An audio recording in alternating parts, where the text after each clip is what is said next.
सुल्तान Salahuddin Ayyubi दुनिया के सबसे महान जंगजुओं में से एक हैं। सुल्तान सलाहुद्दीन अय्यूबी की पैदाइश 1138 में टर्किट में हुई थी। उस वक्त उनके वालिद नजमुद्दीन टर्किट के हुक्मरान थे। दोस्तों, सुल्तान सलाहुद्दीन अय्यूबी ने सारी जंगी सलाहियत अपने वालिद से ही सीखी। सुल्तान सलाहुद्दीन अय्यूबी एक बहुत ही होशियार इंसान थे जिन्हें अमन पसंद था और वो कभी भी लड़ाई करना नहीं चाहते थे। लेकिन सलाहुद्दीन अय्यूबी की जिंदगी ने मोड़ तब लिया जब वो अपने चाचा के साथ इजिप्ट गए और वहाँ के दुश्मनों से उन्होंने जंग भी करी। अपनी चाचा की वफात के बाद सलाहुद्दीन अय्यूबी इजिप्ट के कमांडर यानी कि वजीर बने। सलाहुद्दीन अय्यूबी कभी भी बड़े महलों में नहीं रहे, वो मस्जिद के पास एक छोटे से घर में रहा करते थे। सलाहुद्दीन अय्यूबी ने अपनी जिंदगी में कई जंगें लड़ी और उन्हें फतह किया।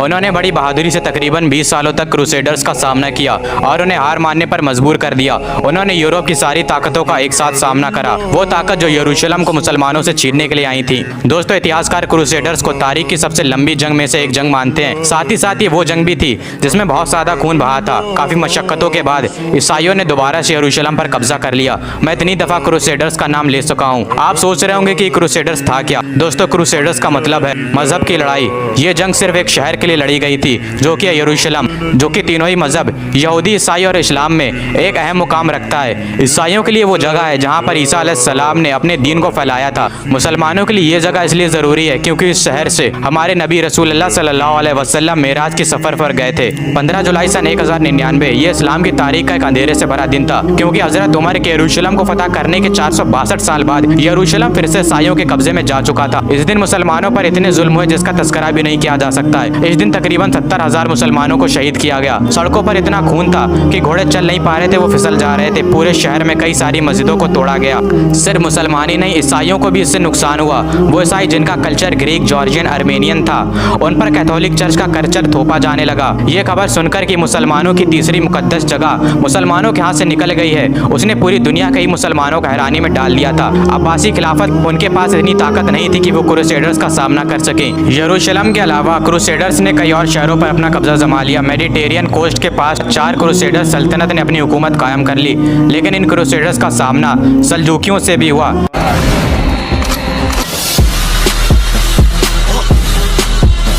जिन्होंने इन्हें पीछे हटने पर मजबूर कर दिया।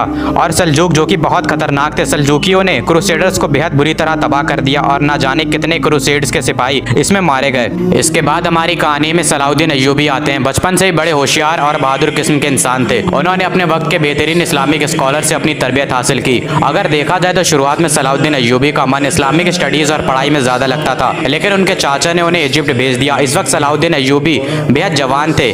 जब 1169 में सलाहुद्दीन अय्यूबी ने इजिप्ट में वजीर की गद्दी को संभाला तो इनकी मजहबी तालीमात ने इनकी गवर्नमेंट पॉलिसीज को बहुत मुतासिर किया। लेकिन एक शख्स जिसे सलाहुद्दीन अय्यूबी की बढ़ती हुई ताकत पसंद नहीं आ रही थी, वो थे नूर अल दीन, जो कि शाम में थे। इजिप्ट और शाम के लोगों को लगने लगा था कि इन दोनों के बीच जंग होना तय है, लेकिन ऐसा नहीं हुआ और 1174 में जंगी बीमारी से चलते वफात पा जाते हैं, जिसके बाद सलाहुद्दीन अय्यूबी की हुकूमत इजिप्ट के साथ साथ सीरिया पर भी कायम हो जाती है। मुसलमानों की जमीन जो अलग अलग थी उसे सलाहुद्दीन अय्यूबी ने फिर से एक कर दिया और क्रूसेडर्स की यरूशलेम की सल्तनत एक मजबूत इस्लामिक रियासत से घिर चुकी थी। 1170 और 1180 में पूरी मुस्लिम दुनिया एक हो गई थी और ईसाई अलग अलग हो गए थे, बिल्कुल उसी तरह जैसा कि सन 1099 में था, जब सारे ईसाई एक हो गए थे और मुसलमान एक नहीं थे। लेकिन सलाहुद्दीन अय्यूबी जंग करना नहीं चाहते थे। उन्होंने कई सारे मुआहदे किए यरूशलेम की सल्तनत के साथ, लेकिन रेनॉल्ड नाम के ईसाई हुक्मरान ने इन मुआहदों को तोड़ दिया। उसने कई सारे मुसलमानों का खून बहाया, यहाँ तक कि वो मक्का पर हमला करने की तैयारी करने लगा, जिसके बाद 1180 के दशक में सलाहुद्दीन अय्यूबी की फौज ने इन क्रूसेडर्स का मुकाबला किया और इन्हें पीछे हटने पर मजबूर कर दिया। इसके बाद तो मुसलमानों और ईसाइयों में दुश्मनी बढ़ती गई और बात जंग तक पहुंच गई और सलाहुद्दीन अय्यूबी और यरूशलेम की सल्तनत के बीच जंग होना तय हो गई और 1187 में ये जंग लड़ी गई, जिसे आज हम हत्तीन की जंग के नाम से जानते हैं। और इस जंग में सलाहुद्दीन अय्यूबी ने क्रूसेडर्स को ख़त्म करके रख दिया और फिर से मुसलमानों ने यरूशलेम को फतह किया, जिसका इंतज़ार मुसलमानों को पिछले 88 सालों से था। और इसके बाद सलाहुद्दीन अय्यूबी ने हज़रत उमर के कदमों के निशान पर चले, जिन्होंने साल 637 में यरूशलेम को फतह किया था। लेकिन मुसलमानों ने ईसाइयों का खून ना बहाया, शहर में कत्लेआम ना हुआ और हर किसी को रहने और अपने दीन को फॉलो करने का पूरा हक था। अब जो यरूशलेम था वो पूरी तरह से मुसलमानों के कब्जे में आ चुका था। तो जाहिर सी बात है ये खबर सुनने के बाद ईसाइयों को गुस्सा आना लाजमी था। यूरोप में उन्होंने अपनी फौजों को इकट्ठा करना शुरू कर दिया। जर्मनी और फ्रांस के हुक्मरानों ने अपनी फौजें तैयार करना शुरू कर दी कि हमें फिर से यरूशलेम को वापस लेना है। और इंग्लैंड के हुक्मरान रिचर्ड ने भी अपनी एक बहुत बड़ी फौज तैयार कर ली। लेकिन उन्हें क्या पता था कि उनका मुकाबला सलाउद्दीन अय्यूबी से। उन्होंने कई सारी जंगें सुल्तान के खिलाफ लड़ी और भारी नुकसान इन्हें उठाना पड़ा। लेकिन अब मुश्किल बढ़ने वाली थी क्योंकि अब पूरे यूरोप की सारी फौजें मुत्तहिद होकर आ गईं और सलाउद्दीन अय्यूबी से मुकाबला करने के लिए। सलाउद्दीन अय्यूबी की फौज जो अब तक सलेबियों का सामना कर रही थी वो अब थक चुकी थी और उनके पास खाने के लिए भी कुछ नहीं बचा था। जिसके बाद ये तय हुआ कि अब और खून नहीं बहेगा और किसी का भी कत्ल नहीं किया जाएगा। एक मुआहिदा हुआ जिसके तहत सुल्तान को 2 लाख सोने के पीसेस देने थे। थोड़ी देर हो गई जिसकी वजह से गुस्से में आकर रिचर्ड ने बेबस मुसलमानों का कत्लेआम किया। जब ये खबर सलाउद्दीन अय्यूबी को पता चली तो उन्हें बहुत गुस्सा आया और उन्होंने मुसलमानों के खून का बदला लेने की कसम खाई। 150 मील समुद्र का रास्ता तय करने के बाद सुल्तान ने इनके खिलाफ कई जंगें लड़ी और उन्हें भारी नुकसान पहुंचाया। जिसके बाद हुक्मरान रिचर्ड वो मुआहिदे के लिए मान गया और सुल्तान भी मान गए। जिसके बाद 1192 में एक समझौता हुआ और सारे क्रूसेडर्स को यरूशलेम से बाहर निकाला गया।